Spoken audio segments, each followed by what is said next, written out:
দীর্ঘদিনের অপেক্ষার অবসান। জামাল তারিকদের সাথে এই বছর থেকেই শুরু হচ্ছে হামজার পথচলা। লাল সবুজ জার্সিতে বাংলাদেশের সব ম্যাচেই মধ্যমণি হয়ে থাকবেন হামজা। তবে সাফল্য পেতে গেলে মাঠের ফুটবলে সমান তালে লড়তে হবে 11 জন ফুটবলারকেই।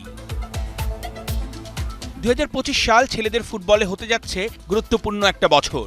মাঠে বল গড়ানো শুরু মার্চে ভারতের বিপক্ষে এশিয়ান কাপ বাছাই ম্যাচ দিয়ে। সব নজর থাকবে এই ম্যাচে। প্রতিপক্ষ ভারত মানেই রক্তে আগুন জ্বলা। সাউথ এশিয়ার ফুটবলের দুই পরাশক্তির লড়াই।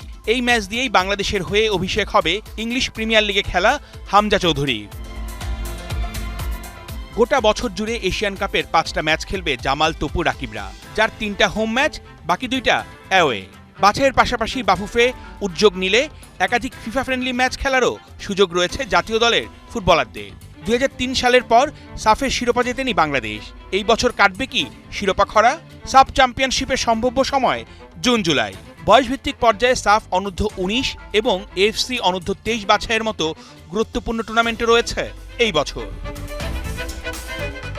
গেল কয়েক বছর বাংলার ফুটবলে যা কিছু প্রাপ্তি সবই মেয়েদের ফুটবলে। সাফ চ্যাম্পিয়নশিপ থেকে শুরু করে ওরা দেশ বিদেশ থেকে ছিনিয়ে এনেছে একের পর এক শিরোপা। নতুন বছরের প্রথম 5 মাস সাবিনা, কৃষ্ণা, সানজিদারা ব্যস্ত থাকবে ফিফা প্রীতি ম্যাচে। বাফুফে চেষ্টা চালাচ্ছে প্রতিটা ফিফা উইন্ডোতে ম্যাচ আয়োজনে। জুন-জুলাইতে অনুষ্ঠিত হবার কথা নারী এশিয়ান কাপ বাছাই। এই আসরে বাংলাদেশ হোম এবং অ্যাওয়ে ম্যাচ খেলবে। মেয়েদের বয়সভিত্তিক পর্যায়ে সাফ অনূর্ধ্ব 20 চ্যাম্পিয়নশিপ জুলাইতে আর এফসি অনূর্ধ্ব 20 বাছাই আগস্টে হতে যাচ্ছে।